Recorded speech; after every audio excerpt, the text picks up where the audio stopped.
Look, say what you want about it, the Mass Effect series was good.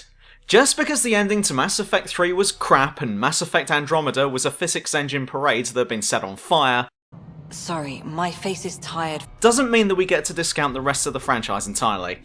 I still have fond memories of Mass Effect 2, still being one of my favourite games of all time. Number 1 was pretty good for its time too, and 3 was pretty fun as well. The setting and plot was really immersive and gripping, dragging the player into an interstellar community involving several alien races trying to coexist, and wondering how humans haven't f***ed things up just yet, but with the looming possibility of an existential threat on the horizon that could drop at any moment hanging over you, like a pigeon that really needs to let one go and you're the first thing that it's seen. But though it was mostly linear in how each mission or segment played out, that doesn't mean that it was entirely linear. The game, that is, not the pigeon. You had the option of travelling to different planets and walking around the place and looking at stuff if you really wanted to. You could go on mining missions, or at least in the second game if I remember correctly, where you would rock up to a rock, no pun intended, and scan it for minerals and then mine it, which you can then spend said bounty on upgrades for the Normandy. I also really like the idea of the Galactic Council, or whatever the hell it's called, since it's been years since I've played any of these games and I really couldn't be bothered to look up the details online, since it made the galaxy feel like it was alive with organic activity, and not just a few scientists on one planet getting a hard-on over some radiation signals that's around 2,000 light years away.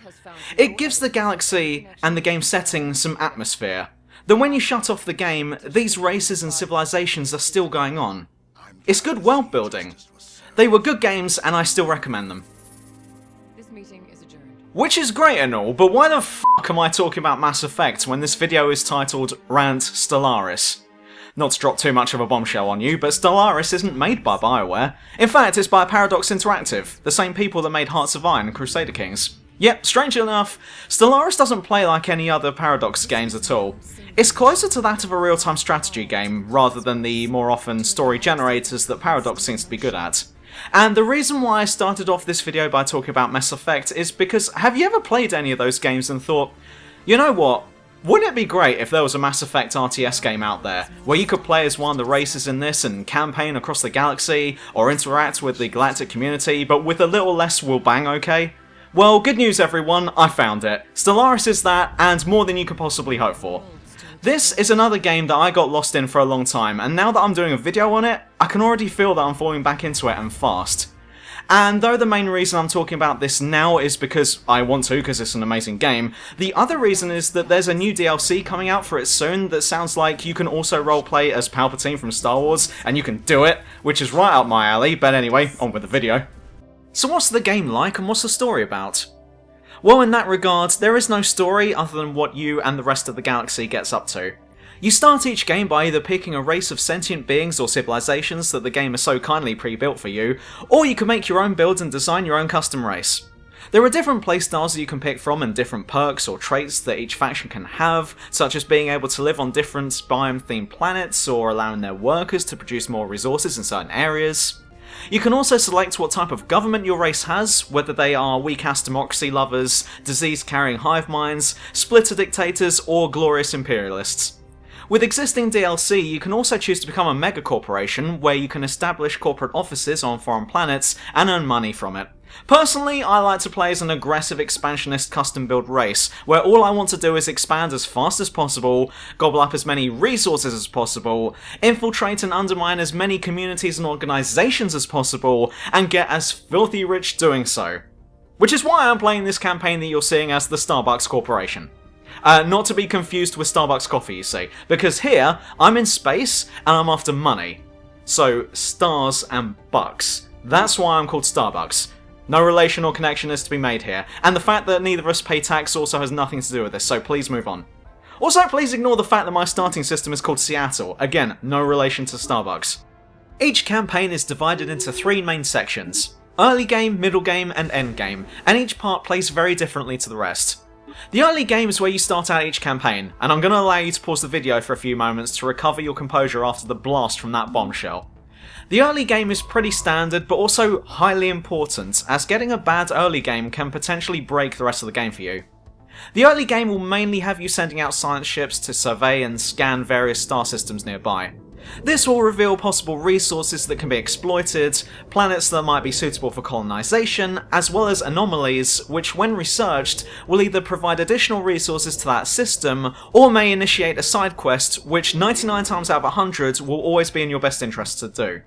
Once a system has been fully surveyed by one of your science ships, you can then send a construction ship over there to build a starbase which, once completed, will mean that you've claimed that system as part of your empire. Throughout this time, you'll also be researching new technologies which will make your empire suck a little less, as well as earning Unity, which is a type of currency that you can use to buy perks, which are so important that you don't want to neglect this, as while perks on their own are powerful, completing one of these perk trees will earn you an Ascension perk which are ridiculously OP, such as having faster research, being able to issue more edicts, building wonders, or my personal favourite, being able to own a Colossus which can destroy entire planets. Yes, that's right, with one of the DLCs you can own a Death Star. Trying to make us pay tax, will ya? Anyway, back to the early game. Eventually, after you've mapped enough star systems, you're gonna bump into another alien race and realise that you're not alone in the galaxy after all. And after saying hello and wishing goodwill upon a fellow advanced and civilised lifeform, you'll get home and realise that your new acquaintance already hates you and has hit you with closed borders, a declaration of rivalry, and an insult. And while you're sat there wondering if they hate you because you picked fanatic xenophobe as a starting trait, or because they're just really fond of Tim Hortons instead of Starbucks, remember, no relations, they're busy trying to gobble up as many star systems that are between you and them as possible. What follows is what can only be described as the hottest Cold War imaginable, where both you and they race as fast as possible to claim as much free stuff as possible, and when your borders inevitably touch, war is going to be just around the corner. The enemy will start making claims to your star systems and will start building up a navy to enforce their will. In other words, you've got the start of game dick to square away. This usually isn't too much of an issue, providing of course that you don't get boxed in by this other civilization, which happened to me recently, and you can kiss your campaign bye-bye if so, because I wish you all the best in fighting a war against someone whose empire is 3 times the size of yours, with 3 times the amount of resources and 4 times the number of planets. But after you teach this jerkwad a lesson, establish yourself as a strong, independent and tax-avoiding faction, you'll soon encounter other races around the galaxy, leading to both the middle game and the birth of the galactic community. The galactic community is honestly one of my favourite features of this game, seconded only by federations of which I'll get to soon, but the galactic community is a means by which every faction that is joined may vote on legislature that can offer bonuses and buffs to all members, or punish those who do not follow the community's guidelines. However, with the right DLCs, you can essentially subvert power from the community, making you the most politically powerful faction in the galaxy, allowing you the option of forcing through any law you wish, even if it only benefits you, and vetoing motions that you don't like. Federations are even better for this. They are private alliances that can either be formed by yourself, or you can join a pre-existing one, and depending on the type of federation you join, you'll gain certain bonuses when becoming a member. A trade federation means that your empire's trade value will gain a boost, as well as allowing you to blockade Naboo, while a military federation will allow all member states to contribute to a shared military force, kind of like the UN, that can and will act in the interests of each member nation. For example, if one member of a federation goes to war with someone else, all members automatically join said war, but the Federation fleets will also take part. And much like the galactic community, you can undermine the shit out of this one, going even further in fact, by enacting certain Federation laws that will make you its president for life, and having most, if not all, of the political decisions and power being wielded purely by the president, to the point where all other Federation members may as well be your vassal. The middle game of each campaign will see the end of expanding into neutral territory and will be focused more on building up large and powerful fleets, as well as an emphasis on your diplomatic ties with the other races. Of course, you're free to do whatever you want, so if you want to be a dick and open up a coffee shop on the other side of the galaxy, then best of luck to you.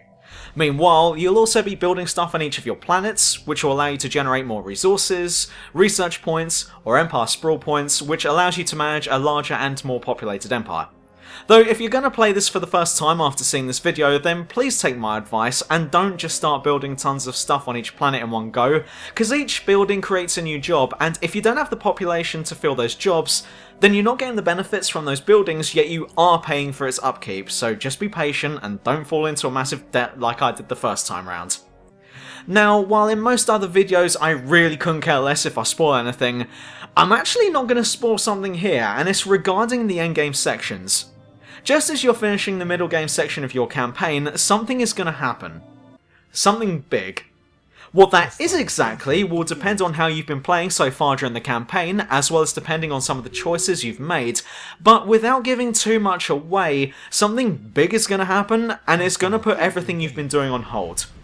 Successfully dealing with this will mean that the endgame can begin in earnest, while failure means a game over. Not just for you, but for all other AI players in this match as well, and here I find myself comparing the similarities between this game and Mass Effect once again. Mass Effect has the Reaper invasion, Stellaris has... well, that part's up to you. I just hope you've got a large enough fleet by this point, because it's gonna sting if you don't. Ultimately, from hearing everything I've said about this game so far, you'd think that it comes from me at the highest recommendation, and yes, that is true. No, this is not the conclusion of the video, because I haven't said, "in conclusion," yet. But I call myself True Review for a reason, and one reason is that I'm gonna have to be honest about how I feel about things, which means I need to be upfront about the negatives regarding this game. The biggest criticism I have regarding Stellaris is not necessarily the game's fault, but the developer's decision to release the base game with not much of the best features included, meaning that if you want the best experience from this game, then you're going to need to buy a lot of DLCs to go with it, and I don't think these are particularly cheap either, so keep that in mind. While I'm going to say that most of them are definitely worth the money, as you can easily spend a lot of time playing this game, that initial asking price for the works might turn some people off, and I totally understand if you're in that boat too. Another thing that I've always wondered regarding this game are landing armies. You get to watch space battles happen in this game in all of their glory, with space torpedoes and laser beams going off everywhere, but when it comes time to land an army on a planet for the final planetary assault, it all just comes down to a small screen with some numbers on it, and that's not particularly interesting to watch, considering the action we've got to see throughout the rest of the game, as well as getting to see Dyson spheres being constructed or planets getting blown up. Also, and I know I've already said it, but I swear all the races in this game are naturally hostile towards you if you happen to be near or anywhere near their border, even if you have peaceful or friendly first contact policies enabled, and I've never understood why. I know humans suck, but this game has given me the impression that all other alien races that we've not met yet suck even harder, which is some serious preemptive xenophobic racism right there, and I'm not sure if I should be concerned about that, or if I should just laugh at it. In conclusion, but for real this time, yes, get this game, but only if you can afford it. There are other DLCs that unlock more factions and skins and customizable options, and honestly, you really don't need to get those if you'd rather not. I didn't personally, I just got the main DLCs that expand the content, and it's all good stuff that you're getting with it. Stellaris is also the kind of game that seems like it's complicated, and that there's a lot going on, but I'd like to reassure you that for starters, you can pause the game at any time. And secondly, I recommend having tutorials on, or at the very least, pausing the game and pushing buttons and options just to see what they do. Unlike games such as Crusader Kings 2, which requires a lot of time getting to learn where everything is and how everything works and then still getting it wrong, Stellaris is a far more simpler game to understand and acts more like Age of Empires in space than a game where you need to learn your way around a spreadsheet. But if Khajiit has spare coin and you've got time on your hands and want to play something epic, entertaining, and where you don't have to pay taxes, then Stellaris is the game for you. See ya!